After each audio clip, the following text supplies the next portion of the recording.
para contarlo, un podcast de Alberto Espinosa. David Cano, bienvenido a Leer para contarlo. Muchas gracias, Alberto. ¿Qué tal? ¿Cómo estás? Bien, disfrutando del verano y nada, intentando que pase rápido por todo este calor. ¿No llevas bien el calor? No, lo llevo muy mal, soy muy caluroso. ¿Team invierno? Team invierno, y además mi mujer es team verano, ella es muy friolera, entonces tú imagínate en esa casa como estamos ahora, con el aire acondicionado.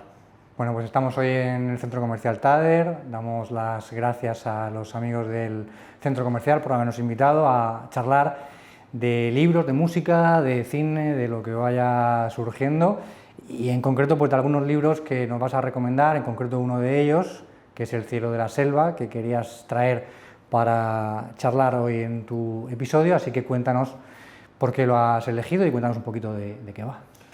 Lo he elegido porque creo que hay como dos tipos de literatura. La literatura que te lo hace pasar bien, que te entretiene, que es un objeto cultural para pasar el tiempo, y hay otros libros que perduran en ti. Yo que soy muy lector y he leído mucho a lo largo de estos años. De los primeros no me suelo acordar, me suele quedar un regusto que me dura un par de semanas sobre ese libro, pero hay otros libros que perduran para toda la vida. Y creo que El cielo de la selva es uno de ellos. El cielo de la selva es difícil de enmarcarlo en un ámbito porque es una distopía, pero a la vez es realismo mágico. También es literatura cotidiana, es una novela de terror y trata muchos temas muy universales. Trata el capitalismo, trata la maternidad, trata el patriarcado, trata el feminismo, y en todo ese universo creo que la autora consigue crear voces, una novela muy coral, consigue crear voces muy diferentes y sobre todo muy novedosas, y creo que ese es el punto fuerte de la novela, sin hacer spoilers y sin contar mucho más de ella. ¿Cómo llegaste al libro? ¿Quién te lo recomendó? No lo recuerdo. Sigo a muchos blogs y a mucha gente en redes sociales que recomienda libros y tuvo que ser, si no recuerdo mal, creo que fue por una cuenta que se llama En Bucle, de Instagram, que se lo había leído y le había gustado mucho. Además no conocía ni la editorial, y tengo como mis 3 o 4 gurús en los que creo mucho y a los que siempre cojo lo que dicen como algo bueno y voy comprando y voy leyendo esos libros. Siempre voy haciéndolo de la misma manera, más allá de los libros de autores consagrados que sí me entero cuando salen, de Anagrama o de Libros del Caos o de Círculo de Tiza, que ya los compro por mi parte, pero siempre me gusta ir conociendo voces nuevas, ir conociendo sobre todo a gente joven que está haciendo algo diferente dentro del mundo de la literatura. ¿Quiénes son esos referentes que te invitan a leer? ¿Cuáles son los que sigues? Pues, como te he dicho, sigo a En Bucle, sigo mucho a Alberto Olmos, que casi todo lo que recomienda me suele gustar mucho. Sigo mucho Babelia, del País. Creo que Babelia, el 80% de los libros que me compro y no son de autores conocidos por mí o no de autores muy consagrados, son de Babelia.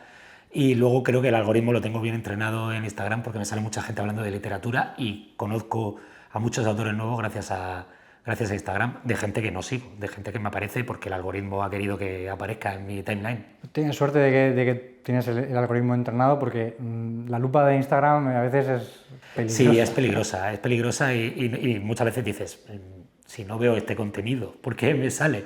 Pero sí, ¿no? En esta parte puedo estar contento. Volviendo al cielo de la selva, yo no he tenido la ocasión de terminarlo, sí que he leído en torno a la mitad a lo mejor. Quería preguntarte qué te evoca a ti o cómo defines tú esa presencia metafórica de lo que es la selva, de lo que es un entorno opresivo dentro de la literatura o dentro de la ficción, ¿no? Que se convierte en casi en un personaje más, que es el tirano, ¿no? el opresor, ¿no? La sociedad, o la empresa, o, ¿no? Un trasunto de lo que somos hoy en día, ¿no? ¿Cómo lo percibiste tú?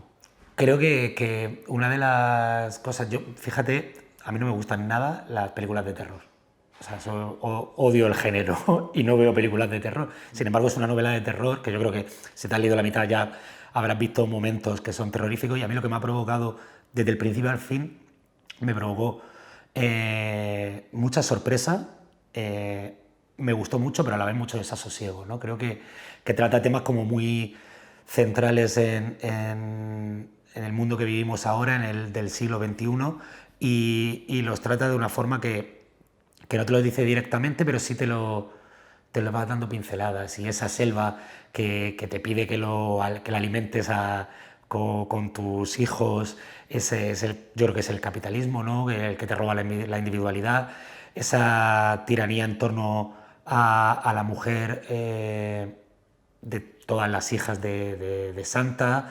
Quiero decir que el desasosiego de la vida moderna, el desasosiego de ver que cada vez estamos en un mundo en el que creemos que somos más libres, pero estamos más enganchados a cosas.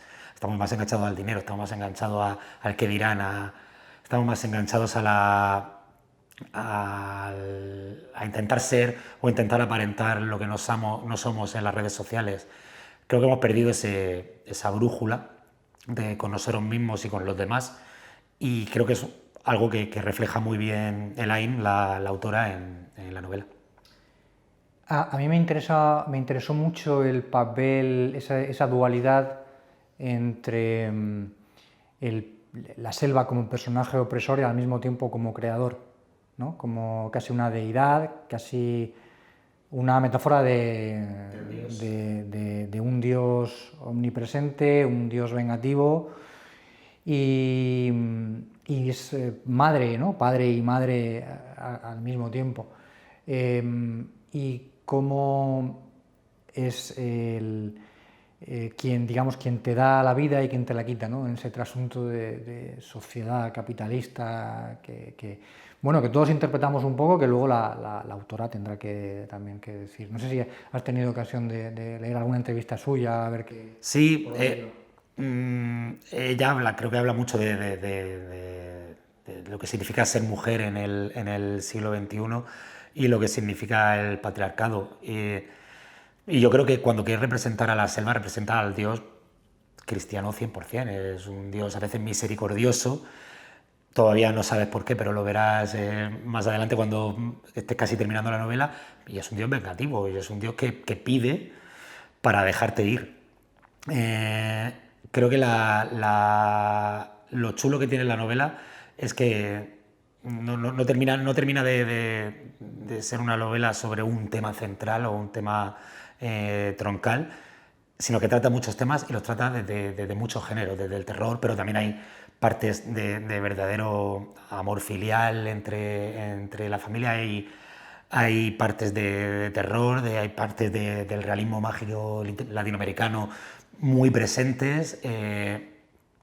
Al final creo que, como te he dicho antes, esos libros que perduran en el tiempo son porque hacen algo diferente, y creo que ya lo ha hecho, y lo ha hecho creando una obra que parece que está cerrada, pero que sigue abriéndose cuanto más tiempo pasa que terminas de leerlo. A mí me pasó que estuve como un mes dándole vueltas, leyendo mucho sobre ella, leyendo mucho sobre los libros que ella había leído para escribir la novela, y dentro de ese mundo, y replanteándome muchas cosas, que eso es una cosa que tiene la literatura genial, es que son otros puntos de vista que a lo mejor tú no los tienes o no has caído en ellos, y te los presenta y te los lanza a la cara. ¿Y cómo viste o cómo reflexionaste acerca de ese papel de la maternidad, de la paternidad, o de las nuevas visiones acerca de la maternidad y la paternidad, o del control del superior sobre el inferior, ¿no? Yo creo que también juega un poquito con eso en la novela. ¿Cómo estás viendo esa presencia o esas nuevas visiones la maternidad, de la paternidad en la literatura, con autores y autoras, que parece que, bueno, que ahora es un tema que interesa mucho a la audiencia lectora, ¿no? por decirlo de alguna forma, y que cada vez hay más ideas, digamos, contrarrevolucionarias, ya ni siquiera revolucionarias, sino contrarrevolucionarias, con lo que tradicionalmente ha sido la maternidad y la paternidad. ¿Cómo estás viendo? Creo que la nuestra, no sé si la que viene, pero la nuestra creo que es una generación que sí ha sabido deconstruirse en ese sentido. Tengo muchos amigos, yo mismo soy padre y mi hijo lleva primero el apellido de su madre. Tengo muchos amigos que han puesto el primer apellido de la madre a sus hijos. Creo que como en todo proceso y en toda revolución, y el feminismo es una revolución que además ha explotado para bien, se forma un universo de arte y se forma un universo de formas muy distintas de contar las cosas alrededor de ello. La literatura se está viendo y en El cielo de la selva se habla muchas veces de esa maternidad que parece que es obligatoria, ¿no? O que parece que una mujer está en el mundo porque tiene que ser madre, dejar descendencia y darle descendencia a su marido. Creo que eso se habla bastante en la novela. Y también se habla del amor y de lo que supone tener un hijo, que es que te remueve todo tu mundo y dejas de ver el mundo de la forma que lo veías antes a un mundo en el que parece que siempre tienes miedo, ¿no? De que pase algo, de que le pase algo a tu hijo y de que te hagan elegir a algo por encima de tu hijo, ¿no? Yo creo que esa es una de las partes del cielo de la selva que me gustó mucho, que cuando la hija de Santa no tiene muy claro cómo puede lidiar con ser madre y entregárselo, criarlo, coger cariño a ese retoño y entregarlo a la selva. Creo que eso es una de las partes más duras y más bonitas de la novela. ¿Y a quién le recomendarías este libro? ¿A alguien que se encuentre en qué situación? Se lo recomendaría a alguien que no haya sido padre en los últimos 5 años, porque es una novela que quizás no... Aunque yo la leí cuando Milo, mi hijo, tenía 1 año, pero se la recomendaría primero a la gente que quiera leer algo diferente, algo que se salga de los estándares que ahora es la literatura mainstream, por decirlo de alguna manera. Y luego se la recomendaría a todos los políticos de Vox, creo. Creo que es una novela que les vendría bien. Que si alguno decidiera a empezarla e incluso a terminarla, podría cambiarle la manera de ver algunas cosas. ¿Cómo te ha cambiado a ti la forma de interpretar la ficción, no solo en literatura, sino voy más allá, ¿no? En cine, en series, incluso quizá la música, ¿no? ¿Cómo te ha cambiado a ti esa visión, esa forma de reflexionar desde que eres padre? Bueno, creo que antes era mucho más impulsivo, creo que ahora se lo soy menos. Tanto a la hora de tomar decisiones como a la hora de escribir un tuit, por ejemplo. Entonces creo que eso pasa en todas las facetas de la vida. Lo bueno una de las grandes cosas de ser padre y de tener un hijo es que relativizas muchas cosas que antes te parecían importantísimas y ahora las ves que son realmente tonterías. Entonces como que vas cogiendo un camino en el que es de paseo, que no es de carrera, que no es como solemos ir hacia un lado y a otro, en el trabajo, en la vida personal. Ya tomas distancia con todo porque sabes que tu centro ahora es porque quieres y porque así ha sido, pero además te permite ver todo con mucha más calma. Y creo que a la hora, por ejemplo, de escribir o de relacionarme con las series o con las películas, me pasa eso, que tengo como una vista más calmada a la hora no sé si tanto de la manera en la que me afecta a mí, sino de la manera en la que creo no sé si me voy a explicar bien, pero que a la manera que no que me afecta a mí, sino a la manera en la que yo voy a usar ese contenido cultural o esa serie, esa película o ese libro a la hora de mi faceta por ejemplo, de escritor. Ya. Piensas mucho en ser mirado por tu hijo, en Quiero decir, Sí, te cuando entiendo. escribes decías antes, a la hora de escribir un tuit o de opinar según qué cosas o de... tienes mucho más presente que hay alguien mirándote y no sabes si aprendiendo, no sé si es... Sí, sí, quizás es la manera en la que no quiero que mi hijo dentro de 20 años, si sigue existiendo Twitter o si saque un Esperemos que no, ¿no? esperemos que no, saque un tuit que le avergüence, ¿no? Creo que la idea es intentar...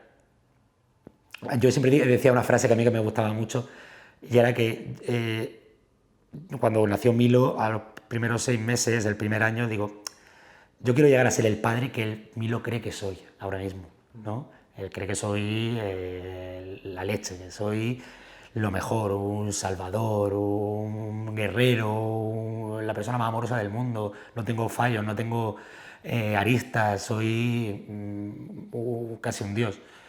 Intentar ser la mejor persona para él, y creo que en eso también conlleva tomar distancia a la hora de tomar decisiones, de ser menos impulsivo, de vivir la vida sabiendo que ya no eres tú solo y tus consecuencias y tus actos, sino que eres también las de una persona que depende de ti.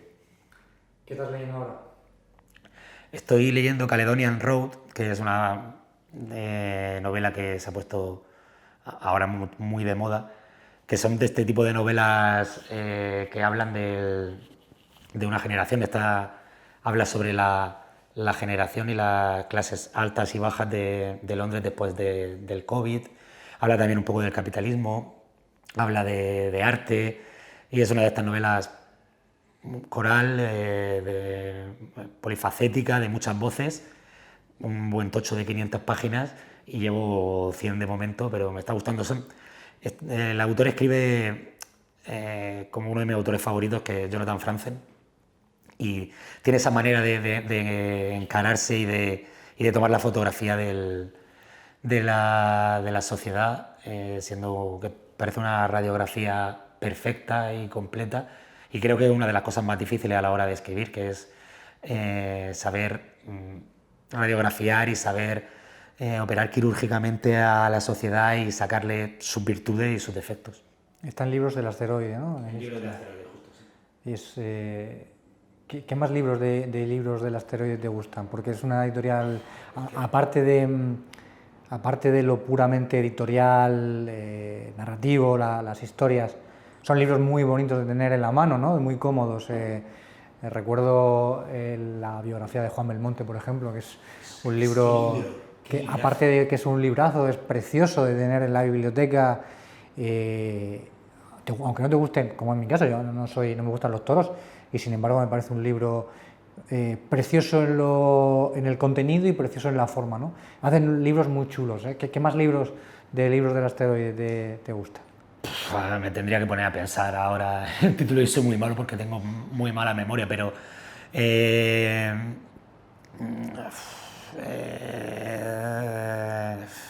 O de otra editorial que también, pues, por ejemplo, Anagrama también. Me he leído un montón de libros del asteroide, pero ahora mismo estoy en blanco. De Anagrama, por ejemplo, el último de Marcos Giral Torrent me encantó. Miguel Ángel Hernández. De Blacky Books, por ejemplo, tuve una época muy Blacky Books, ¿no? Que también eran libros, son libros muy bonitos de tener. Me compré todos los de Ben Brooks, no sé si conoces quién es Ben Brooks. Es un escritor muy punk británico, que tiene un libro que se llama Lolito, que es muy chulo. Al final, creo que estas editoriales que son mainstream, pero tampoco quiero llamarlas mainstream, porque creo que también apuestan por escritores no tan consagrados, y no son Planeta, no sé. Creo que todas tienen verdaderas joyas escondidas. También el gran problema que hay es que salen tantos títulos a lo largo del año en tantas editoriales que es muy difícil seguir el ritmo de todo el mundo. Pero bueno, el libros del asteroide, ahora mismo no me acuerdo, sabría decirte. Yo leí hace poco... Si me cojo Instagram, como voy subiendo te podría decir más, pero Yo leí hace poco Nada es verdad, de una autora italiana que habla, pues, una novela de casi de... Bueno, nunca me quedó claro si era autoficción. Es peligrosa la autoficción porque... Está de moda. Bueno, porque está de moda y también porque te hace casi que comprender una idea acerca de una familia que luego puede no ser verdad, porque cuando tú empiezas un libro sabes que es ficción 100%, bueno, pues es ficción, pero cuando no es así, me está pasando ahora, por ejemplo, estoy leyendo Almenara, que es el libro de Miguel Ángel Ruiz, ex periodista de La Verdad, y me pasa mucho eso, porque no sé si estoy leyendo una novela o unas memorias o una suerte de autoficción. Entonces me hace sentir a veces muy incómodo, ya se lo comentaré a él si alguna vez podemos grabar un episodio o que venga al podcast. A veces me resulta un poquito incómodo el ver entrar en su casa, ¿no? Y en las ciertas conversaciones con su mujer acerca de esa inversión en la cabaña, el tema del dinero, que siempre es como muy pudoroso, ¿no? Sobre todo cuando no es el tuyo, ¿no? Me parece un género, es un género muy, muy divertido y a veces un poco incómodo de atravesar. La autoficción ahora está muy de moda, pero es que al final yo creo que casi todas las novelas, no todas, porque hay excepciones. Yo, por ejemplo, la que estoy escribiendo ahora tiene cero biográfico, no, nada. Pero en todas, y sobre todo en estas novelas que hablan de la familia, que hablan de las novelas que hablan de la infancia, las novelas que hablan de algo cotidiano, ¿no? De la amistad o del amor, es imposible no meter algo de tus vivencias y de tu vida. Yo en la primera novela, que era muy, sin ser memorias, era muy autobiográfica, sí sentí mucho pudor luego cuando me di cuenta que iba a ser publicada, porque había pasajes que yo había vivido y que, bueno, le pones un lazo y un halo de ficción, pero en realidad te estás mostrando tu vergüenza y te estás mostrando desnudo. Pero creo que se está quizás un poco abusando de la autoficción en muchos casos, porque hay libros como el de Miguel Ángel Hernández sobre el suicidio de su amigo, el dolor de los demás, el suicidio de su amigo en el pueblo, que son historias verdaderamente que tienen sentido y que aportan algo. El de Alana Portero, no sé si lo has leído, La mala costumbre, de Seix Barral. Pero luego creo que muchas veces no todas tus vivencias, no todas tus memorias, no todo lo que has vivido en tu adolescencia, en un verano en Calpe, es novelable y creo que por ese lado se abusa. Pero es un género que sigue en alza y que sigue trayendo buenas obras. ¿Y qué es lo mejor que has leído este 2025? He leído muy poco. He tenido una sequía lectora como no había pasado nunca. No sé si por el trabajo y la paternidad que llegaba a la cama muerto. También es verdad que yo siempre he leído en la cama antes de dormir, es mi tradición. Y hasta hace poco mi hijo dormía con nosotros, entonces yo no podía leer en la cama, tenía que leer en el sofá, no es lo mismo, no me sentía igual. Pero fíjate que creo que lo que más me ha gustado de 2025 fue el libro de Javier Cercas, de El loco en la casa de Dios. Me gusta muchísimo Javier Cercas, me parece el mejor escritor de ensayo que tenemos en nuestro país y me gusta mucho cómo trata el tema, cómo trata, no sé, por contar un poco, el Vaticano le llama para hacer una visita a Mongolia junto al Papa Francisco y él se sorprende porque es ateo y ateo militante y dice, pues estáis locos, habéis contratado a alguien que es el enemigo. Entonces a partir de ahí va contando muchas cosas sobre la Iglesia, sobre el Papa, pero sobre todo una cosa que me encantó, sobre la vida vaticana, tanto de los dicasterios, que son como los ministerios de Ciudad del Vaticano, como de la último cura hasta al principal cura de la Ciudad del Vaticano. Creo que es un ensayo muy chulo y es un trabajo periodístico encomiable. Lo tengo en casa, lo compré... Me gustó muchísimo. Lo compré en la mítica librería de Miguel en Espinardo este verano No, este verano no, fue... ¿Cuándo salió? ¿En el mes ¿Abril? de junio, mayo? No, por ahí? abril, mayo. Primavera. Sí, salió y a las 3 semanas o meses falleció el Papa Francisco. Pues sí, pues yo lo compré, pues fíjate, creo que lo compré cuando falleció el Papa. Creo que fue... Ha tenido que vender, ¿eh? Claro, lo vi allí y digo, joder, si no es ahora, ¿cuándo? Claro, entonces lo empecé a leer, me pareció, bueno, Javier Cercas, ¿no? ¿Qué vamos a decir de Javier ahora? Y lo tuve que abandonar por otras lecturas del podcast. Bueno, lo tengo ahí aparcado para leer, a ver si me pongo con él, porque me pareció de una calidad impresionante. Es que él es muy buen escritor y luego el tema es que te da para mucho. Un ateo en la casa de Dios, con una figura tan carismática y con una figura con tantas aristas como Francisco. Yo que soy una persona que tengo cero espiritualidad, me despertó la espiritualidad. Fíjate, que es lo chulo que puede hacer la literatura. Eso le comentaba yo el otro día, fíjate qué casualidad. ¿Has visto The Young Pope y The New Pope? El otro día le comentaba a un amigo, a Antonio García, que estuvo aquí en el podcast, de hecho, hace poquito. Le comentaba exactamente lo mismo. No con el libro, sino con la serie de Sorrentino, que hay un momento en la segunda serie, en la segunda parte de la serie... La de John Malkovich. La de John Malkovich en The New Pope. Hay un momento en el que Jude Law, en su retorno, ¿no? Por no hacer spoiler, en su retorno, está en un palacio veneciano con una familia que tienen un hijo pues, en circunstancias de salud difíciles, y ese momento de solemnidad en el que la cámara estás tú como espectador, está Jude Law y está el chico enfermo, y está Jude Law encarnando a un papa, bajando al barro, casi exigiendo a la figura de Dios un milagro, ¿no?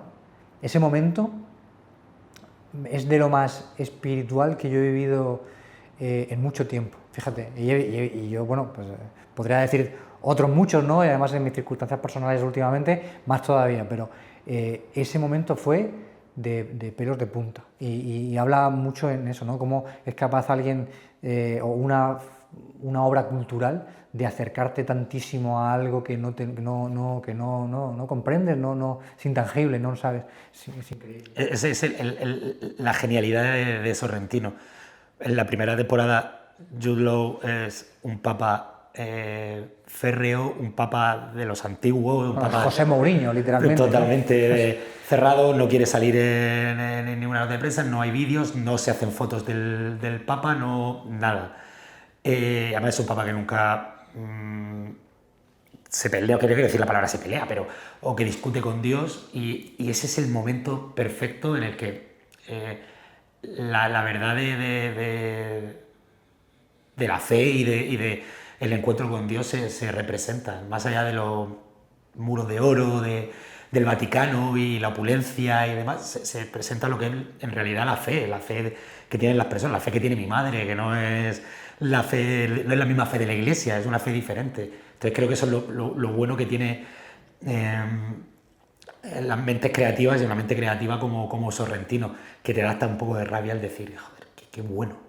¿Has visto Parténope? No la he visto todavía, la tengo apuntada, pero todavía no la he visto. Qué experiencia, es impresionante. Pero es que Sorrentino siempre hay experiencia. El otro día no sé quién se quejaba de que hacía siempre la misma película, y digo, Y claro, ¿y qué? Pues es como, no he ido a un concierto de AC/DC, han tocado Highway to Hell. Claro, es que joder, otra vez Highway to Hell. ¿Cómo no van a tocar Highway to Hell? Pues esto es lo mismo. Sorrentino tiene su propia marca y hace bien en que todas las películas sean de Sorrentino. Tú, sin saber nada, te ponen 5 minutos de una película de Sorrentino y tú sabes que es de Sorrentino. Y eso es muy difícil. Igual que tú sabes que un libro es de Pérez Reverte, seguramente, a lo mejor, o que un libro es de David Foster Wallace, por ejemplo. Yo que soy muy fan. Yo creo que me dan un libro nuevo de David Foster Wallace y me dicen, ¿de qué escritor es? Me leo 10 páginas y te digo, David Foster Wallace. Joder, es que eso es lo más difícil del mundo, crear una marca. Sí, yo creo que hay que diferenciar también entre entre el sello personal de un autor, sea Sorrentino, Pérez Reverte o David Foster Wallace, y la desidia del autor en no querer innovar. Voy a hacer la misma película siempre, porque me da... Claro, porque podemos entender, bueno, a veces a lo mejor no es desidia, podemos interpretarlo como pereza cuando no lo es, pero es cierto que, bueno, a veces hay autores que llega un momento en que ya se aburren un poco Con la misma, sí, está claro, pasa en la música. Igual, que sacan un disco igual y dices, qué pesadilla, pues es que suena igual que el anterior, son las mismas canciones, cambiando letra de acordes. Pero yo creo que Sorrentino, menos la de Berlusconi, que no me terminó de encantar, a mí todas las demás me ha parecido obras maestras. la gran belleza. La gran belleza, es que la gran belleza es perfecta. O sea, la escena inicial, es que lo tiene todo, quiero decir.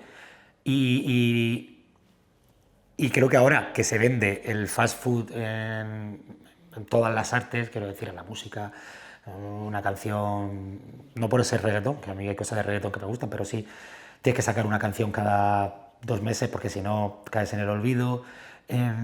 Los libros de autoayuda, que tú vas a un aeropuerto y solo hay libros de autoayuda.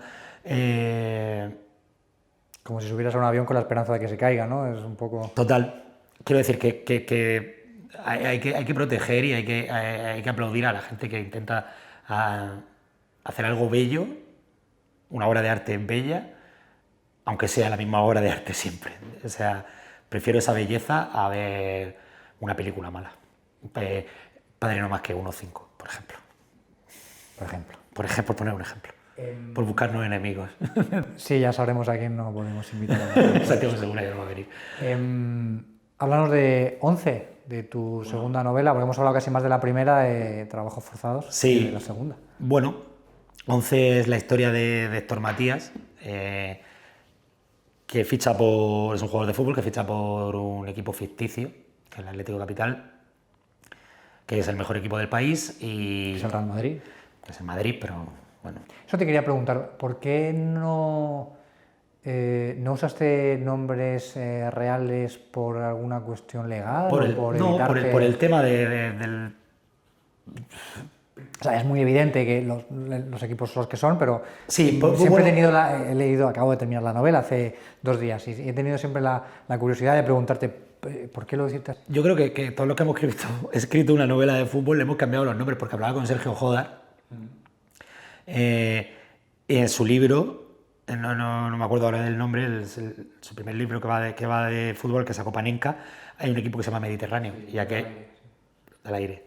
Y aquí en 11 hay un equipo que se llama Mediterráneo, y le sacamos las novelas, yo creo que con 2 meses quiero decir, no nos pudimos copiar, ni uno ni otro. No sé, creo que no quería darle a lo mejor tanta verosimilitud a la novela. El tema de la homosexualidad en el fútbol creo que también es un tema que todavía no está bien abordado por parte de muchos equipos de fútbol, y no quería que eso pudiera ocasionarme ningún problema. No sé si por miedo, no recuerdo como una decisión muy importante cuando decidí cambiarle los nombres a los equipos, pero creo que en parte fue por eso.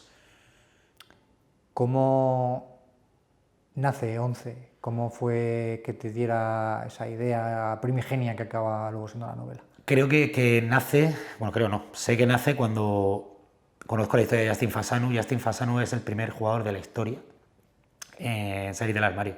Jugador inglés que además llegó en uno de los traspasos a uno de los equipos, llegó a costar 1 millón de libras, que fue el precio más alto que se había pagado por un jugador de raza negra.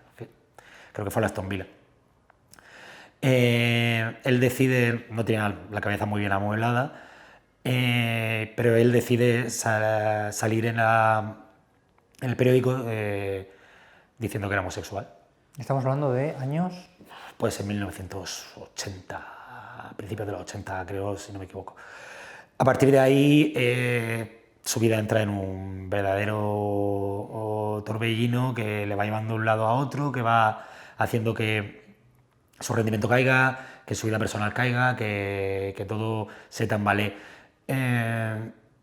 No puedo contar mucho más sobre Justin Fasanu porque en parte una vida muy parecida a la de Héctor Matías y no quiero hacer spoiler de la novela, pero terminé y dije, es que no se habla de la homosexualidad en el fútbol, no, es un tema tabú. creo que fue por 2017 cuando empecé a tomar notas para empezar a armar la novela. Y dije, no se habla. Se está empezando a hablar del racismo en los campos de fútbol y a tomar medidas sobre ello, pero siguen sin tomarse medidas con los problemas que hay, los problemas de homofobia dentro de los campos de fútbol. Igual que no es que haya que decir, no es que el jugador que sea homosexual tenga que decirlo, pero hay 20 equipos en la primera división española, 23, 25 jugadores por plantilla, por estadística tiene que haber jugadores homosexuales. No sé, creo que es un tema que todavía no se ha abordado, que quizás, digo, a alto nivel, porque sí tenemos casos como que hablábamos antes de Alberto Lejárraga, que se acaba de casar con su pareja, pero no hay un jugador de alto nivel que haya salido, como se ha pasado en baloncesto, en fútbol femenino, en baloncesto, ha pasado en waterpolo, que ha pasado en otros deportes y no ha pasado nada. Entonces, creo que esa revolución tiene que venir, y creo que por no existir esa revolución, por no existir esa parte, me decidí a escribir una novela, en parte en honor a Justin Falsanu y en parte porque creo que era un tema que había que abordar.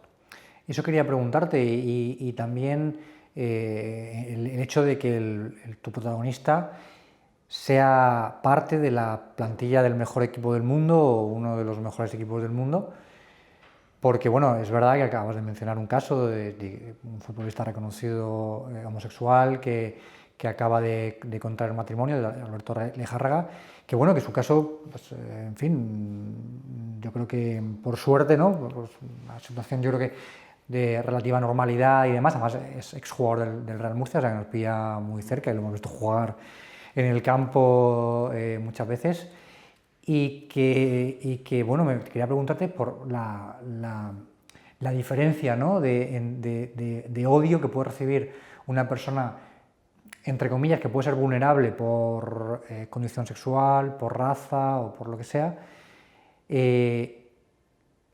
en función de la cantidad de cámaras que tiene encima. Claro,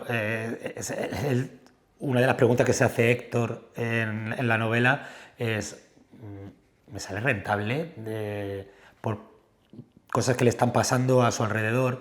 Él ve la necesidad o se siente la necesidad de salir del armario y decirlo en público, pero claro, él se pone a valorar la situación y dice, ¿me va a ser rentable? Mi vida, incluso le aconsejan, tu vida no va a ser la misma, tu vida va a cambiar completamente, va a ser una vida muy difícil, vas a ir a los campos y te van a insultar, vas a tener a prensa detrás todo el rato, no es fácil de llevar, quiero decir, pero a la vez tampoco es fácil llevar una mochila o intentar todo el rato, tú sabes cómo es un vestuario, hay mucha camaradería y se convierte en una familia, pasas todo el año juntos, casi 10 meses del año, los pasas juntos todos los días, comes, te vas de concentración, desayunas, comes y cenas con ellos. Quiero decir, esa persona no está siendo quien es, en realidad. Cuando se ponen a hablar de chicas en la mesa de la comida, él tiene que ser una persona que no es. Por eso por una parte da mucha pena, pero por otra parte se entiende que a veces no tomen esa decisión, porque vivir quizás en la oscuridad es más fácil que salir del armario, enarbolar la bandera, ser el primer jugador importante de la Liga Española, por decir una liga que salir del armario, sabes que te va a acarrear problemas. No sé el caso de Alberto, creo que no sé si se ha manifestado al respecto, yo no lo he leído. El otro día leía a Joshua Carballo, el futbolista australiano, ¿es? Sí, es australiano. Que bueno, también habías reconocido públicamente su condición y bueno, pues sí decía que recibía amenazas de muerte todos los días. ¿Se da cuenta? Quiero decir, yo creo que alguien va, de aquí a 5 años, yo lo he dicho en muchas entrevistas, en muchas presentaciones, de aquí a 5 años yo creo que un jugador top de la Liga Española va a salir del armario. Creo. De una forma natural, no dando una rueda de prensa, no, de una forma natural, como Alberto Lejárraga, una foto, creo que cuando se supo era porque Subieron con el Marbella, creo, de segunda federación a primera federación. Sí, una foto en un campo de fútbol. Salió con su pareja y su pareja saltó al campo para celebrarlo y se dieron un beso. Algo tan natural como eso. Y yo creo que va a pasar. Lo que decías de Joshua Carballo, es que o sea, por ser quien eres, recibes amenazas de muerte. Es que es muy jodido.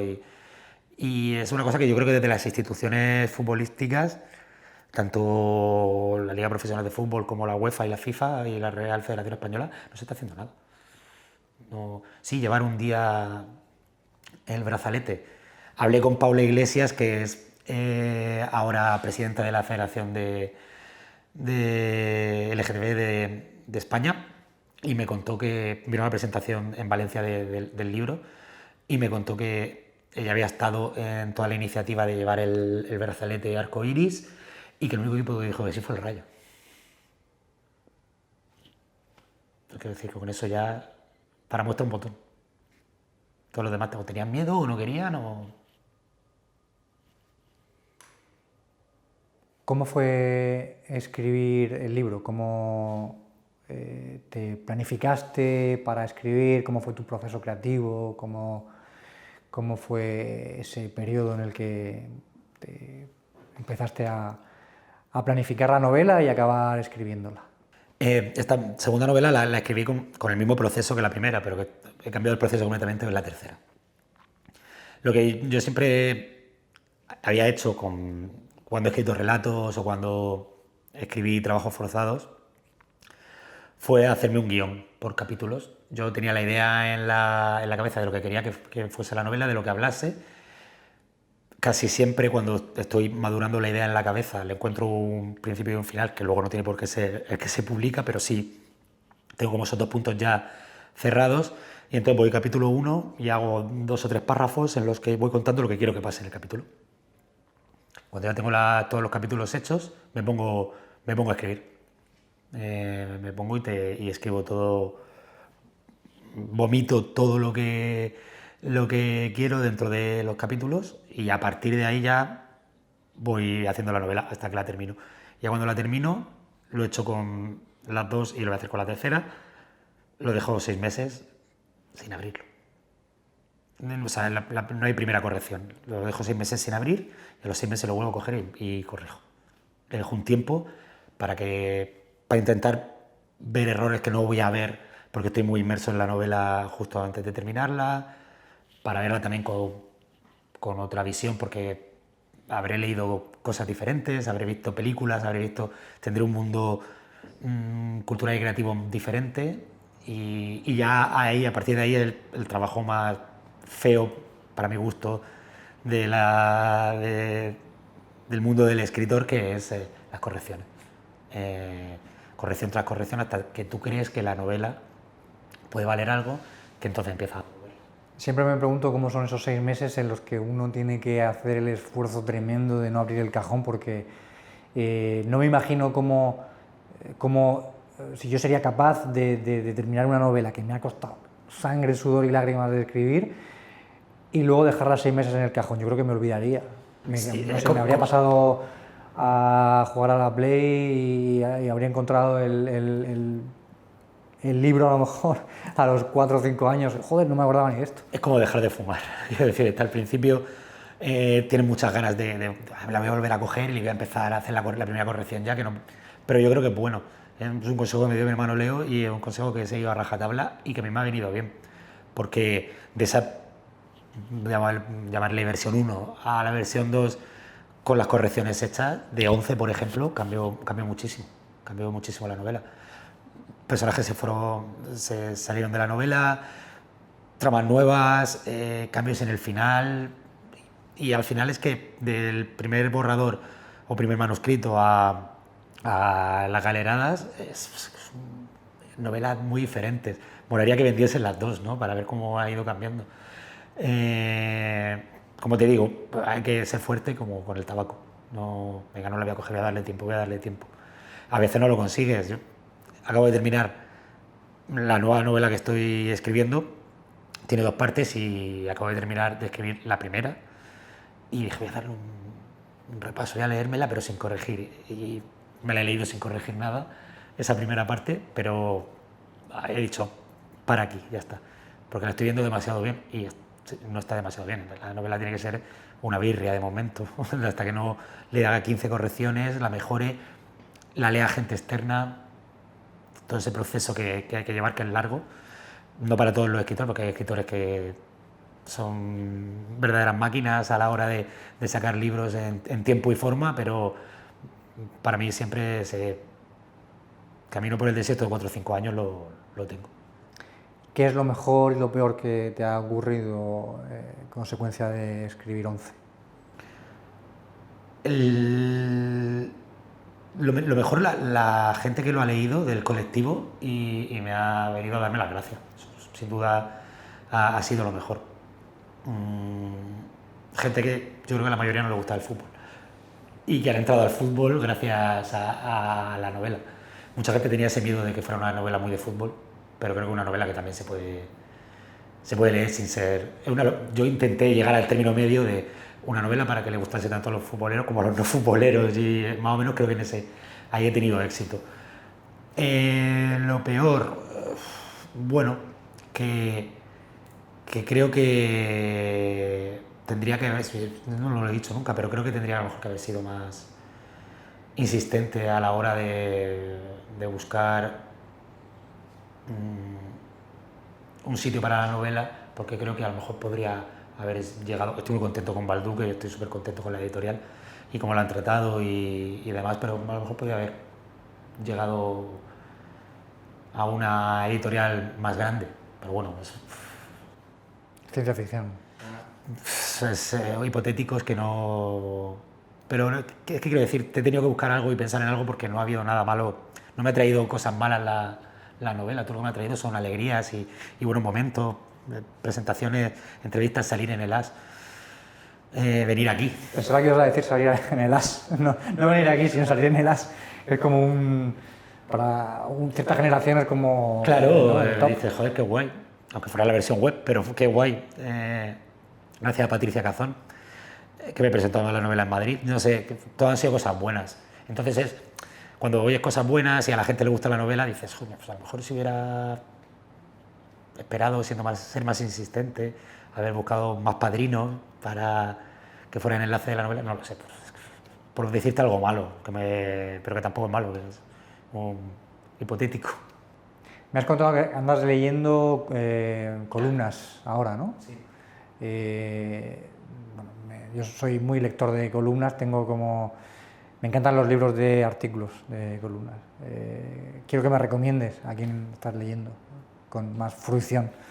A ver, voy a ser muy básico, pero ahora, Javois, que nos gusta a todos y Javois es Dios, pero me encanta todo lo que escribe Sergio del Molino. Me parece un columnista... No tiene libro de columnas, ¿verdad, Sergio del Molino? No le tengo localizado. Le leo en El País, pero no recuerdo... Sí, si lo ha sacado no lo sé. Yo, fíjate que el primero que me leí... bueno, tengo una anécdota con Sergio del Molino muy chula, que es que él, que era joven, que me presenté de relato. Yo había escrito un relato y me acabé de leer... no me acuerdo de su primera novela, No habrá más enemigos, creo que se llama. Bueno, es muy chula. Y le escribí porque me gustaba y demás, y le dije, ¿te importa que te mande el relato para que le eches un vistazo y me digas qué te parece? Y pensaba que diría, sí, pero tengo mucho lío, bueno, no. O que se lo leería y nunca me contestaría, o que no se lo leería, bueno. Y no solo se lo leyó, sino que me hizo como 7 párrafos muy largos de anotaciones a cosas a cambiar. Y luego gané un premio dentro de que era joven, gracias a eso. O sea que fíjate, le tengo mucho cariño a Sergio del Molino. Leo mucho a Sergio del Molino en sus columnas. Leo mucho a Antonio Arco. Me parece Antonio Arco uno de los tíos con una sensibilidad mayor dentro del mundo del periodismo. ¿Fue profesor tuyo también? No. Mío sí, fue profesor mío. No, creo que no. Antonio Lucas, Ana Iris Simón. ¿Has leído Feria? Sí. ¿Qué te pareció? Me gustó, pero me pasó también es una muy buena novela, Pero son estas novelas de que cuando decía antes que a lo mejor se abusaba un poco de la autoficción y de los recuerdos y de la memoria. Me pasó con alguna novela fría, me gustó mucho. Pasa que venía de haber leído muchas novelas muy parecidas. Entonces como que es el mismo tema. Pero ella me parece una gran escritora, me parece una tía que además le echa bemoles a todo lo que escribe. Sabe enfadar a unos y a otros, creo que eso también es una virtud. Y me gustó mucho. Pero creo que fue más culpa mía que no me gustara tanto Feria como suyo. Y cambiando un poco de tercio, hemos hablado un poquito de cine, un poquito de literatura, nos falta un poco así el Real Madrid y la música, ¿no? Nos falta, no sé. No, quería preguntarte ¿qué canción sería para David la idónea para comenzar una playlist para conducir? ¿Para conducir? ¿El viaje hacia dónde es? Es importante. Bueno, pues cosa tuya. Si el viaje es hacia el trabajo, yo Competition de Manel. Si el viaje es a algo que me haga mucha ilusión, un festival, un viaje a alguna ciudad, a coger un avión para irme fuera de España y demás, pondría Sábado de Klein. Creo que son dos canciones muy diferentes y creo que cada una para su momento. ¿Cuál ha sido el descubrimiento más interesante en el ámbito musical que has tenido últimamente?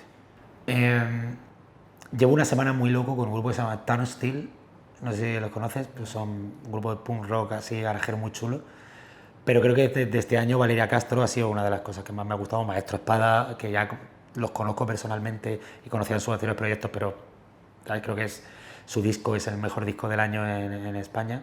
Pero Valeria Castro creo que ha sido del artista, que si no es la artista que más he escuchado en 2025, tiene que ser la segunda. El otro día te contaba antes, ¿no?, que he visto a Maestro Espada en el Auditorio Parque Torres de Cartagena, en la Mar de Músicas, haciendo un concierto triple, en el que también estaba Guitarrica de la Fuente y otros artistas que bueno, también estaban en el contexto de la noche, ya sabes un poco cómo es la Mar de Músicas. Y bueno, qué concierto.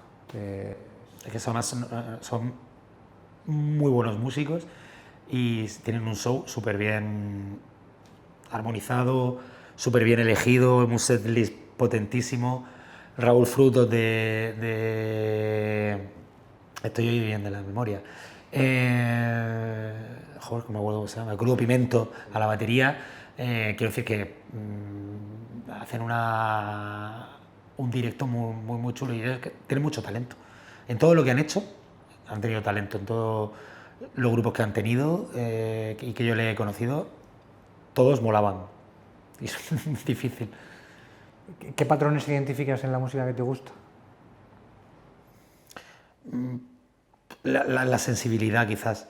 Y la forma de mirar el mundo que no sea una forma muy manida, que no sea llena de lugares comunes. Por eso Manel es uno de mis grupos favoritos, porque son como los Bob Dylan de España o de Cataluña. Cuando te pones a leer sus letras, ves que te están contando todo en una forma de ensayo, te están meciendo. Creo que ese patrón es importante.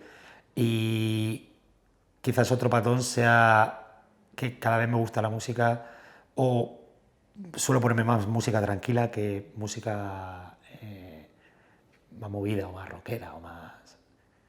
Me estoy tirando más a lo folk. ¿De qué gran libro te gustaría que se hiciera una muy buena película? ¿Cuál echas de menos? Buena pregunta. Me gustó mucho y siempre me leí Proyecto Hail Mary, no sé si lo conoces. Sí, sí, lo conozco. ¿Te gustó? Me río porque sí, tengo un par de amigos, Alberto y Jesús, que estarán viendo, que se van a reír de esto. Pues no le gustó. Nos gustó mucho a los tres, a ellos más que a mí, y bueno, tuvimos una conversación muy divertida al respecto y por eso Yo soy fanático de pegarme, si no te gusta, o sea... No. Pero, si quieres comentamos ahora más en profundidad. Pero fue un libro que, con sus carencias que las tiene, fue un libro que yo terminé y dije, qué bien me lo he pasado. Sí. qué bien me lo he pasado en cada página que he leído. Que es muy, él lo conseguía, ¿no? Como con Marte, pero y siempre dije, pues, es que es para peli, es para hacer una peli. Y fíjate, ahora lo van a hacer de Ryan Gosling.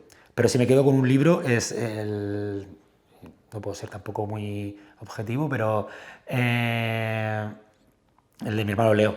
Este es el núcleo. Porque es también una obra de ciencia ficción que creo que es muy adaptable al cine, incluso muy adaptable a un formato serial de una temporada, de 4 capítulos o 5 capítulos. Y me encantaría verla en la pantalla pequeña o en la gran pantalla. ¿Qué gran consejo a nivel profesional / literario te ha dado tu hermano Leonardo Cano? Todos, que no me flipe. Que no me flipes, un muy buen consejo, pero En la vida. Que no me flipe, que deje reposar las novelas, que no abuse de los adjetivos, que en la primera corrección quite adjetivos, todos los adjetivos que vea los quite. No sé, son muchos. Al final yo leo y escribo gracias a mis hermanos y a mis padres, que en mi casa la literatura, desde los cómics de Lucky Luke, Asterix y Obelix y Eric Castell, estaban ya desde que éramos muy pequeños y creo que han conseguido que no sea que sea algo que nunca haya sido una obligación, sino que sea en realidad una cosa que a todos nos apetecía hacer. Entonces son muchos consejos, son muchas vivencias, son muchos momentos que luego llevo a mis novelas, entonces no puedo escoger uno. ¿Y una película o una serie que hayas visto en los últimos 6 u 8 meses que te haya gustado? También estoy un poco en época de barbecho de series, pero me gustó mucho la segunda temporada de Succession. La de Succession no. Me gustó mucho la segunda temporada de Severance. Me gusta mucho Severance, me gustó mucho la primera, pero es que la segunda ha mejorado la primera. Y son de esas series, creo que lo puse en Twitter. Me pasa que cuando leo o veo o escucho algo que me toca muy dentro, me dan ganas de escribir. O sea, me ponen cachondo si estoy escribiendo algo, ponerme con ello al momento. Quiero decir, reactivan como mi... Yo también puedo hacerlo, ¿no? No tan bien, pero reactivan mi creatividad. Es muy guay. Sí, lo hablaba el otro día con Alberto también, con Alberto Frutos en el podcast. Él comentaba sobre Leila Guerrero, que es una escritora que está leyendo últimamente. Bueno, él recomendaba Frutos extraños, el libro este de perfiles y de crónicas, tal, que es un recopilatorio y lo mencionaba también, ¿no? Como la capacidad que tienen ciertos autores, no solo en literatura, sino en general, ¿no? De la capacidad que tienen de inculcarte algo, ¿no? Ese virus, ese veneno para hacer cosas, aunque sea, no sé, salir a la calle a hacer deporte o a montar una empresa o a cualquier cosa. A moverte, que creo que eso es las artes tienen eso, creo que es la única profesión del mundo que consigue eso, la de artista, la de crearte una necesidad, removerte, hacerte llorar, reír. Por eso la cultura y el arte es el mayor tesoro que tenemos. ¿Cuál ha sido el libro que más te ha cambiado, que consideras que fue a lo mejor bisagra de una etapa con otra? Menos que cero, de Bret Easton Ellis. ¿Por? Pues porque yo no había leído nunca un libro así. Me pilló en una época en la que yo estaba trabajando en Madrid, una época rara, y me sirvió para lo que estábamos hablando justo antes. Yo escribía de una manera y leí Menos que cero de Bret Easton Ellis y empecé a escribir de otra. Fíjate si fue importante. En mi novela Trabajos forzados bebe muchísimo de Menos que cero de Bret Easton Ellis y en parte se parece la forma de narrar los clímax, los momentos de tensión. Creo que Menos que cero fue muy importante en mi vida. ¿Qué es lo más absurdo en lo que crees? El Real Madrid. No sé si me gusta o no me gusta. No sé. Tendría que pensarlo. Creer en el Real Madrid es algo absurdo a veces, ¿eh? Sí, creer en el fútbol, ¿no? No sé, es algo absurdo, ¿no? Que te quite a veces, ya menos, pero que te enfade. creo mucho que es un lugar súper común, pero creo que todo el mundo es bueno, pero que hay gente que todavía no lo sabe. Entonces, y es mentira, pero yo creo que sigo creyéndolo y sigo confiando en la gente y diciendo, no, pero es buena persona, tiene ahí una parte buena y a lo mejor es la peor persona del mundo. Y ya por último, me gustaría que me recomendases a alguien que no sea típico su visita a los medios, que no sea puede ser muy conocido, pero que a lo mejor por algún motivo consideras que está poco mostrado, para invitarle al podcast porque creas que tiene una buena conversación o que puede recomendar muchos libros, películas, series. Mi amiga Rosana Galián, Garra Estudio, es la persona con más talento que he conocido en mi vida, conocido personalmente. Y es una verdadera enciclopedia cultural. Sabe de música, sabe de cine, sabe de arquitectura porque es arquitecta, sabe de arte porque es artista y te puede dar una conversación muy chula. Muy bien, pues David, ha sido un placer. El placer ha sido mío. Muchísimas gracias por haber aceptado la invitación. Ya hacía tiempo que veníamos arrastrando a ver si podíamos grabar el podcast, al final ha sido ahora. ¿Te lo has pasado bien? Muy bien, genial. Me alegro de haber charlado contigo otra vez, porque solemos charlar de vez en cuando. Así que, bueno, muchas gracias por haber venido hoy al TADER, al centro comercial, a charlar. Muchas gracias, Alberto.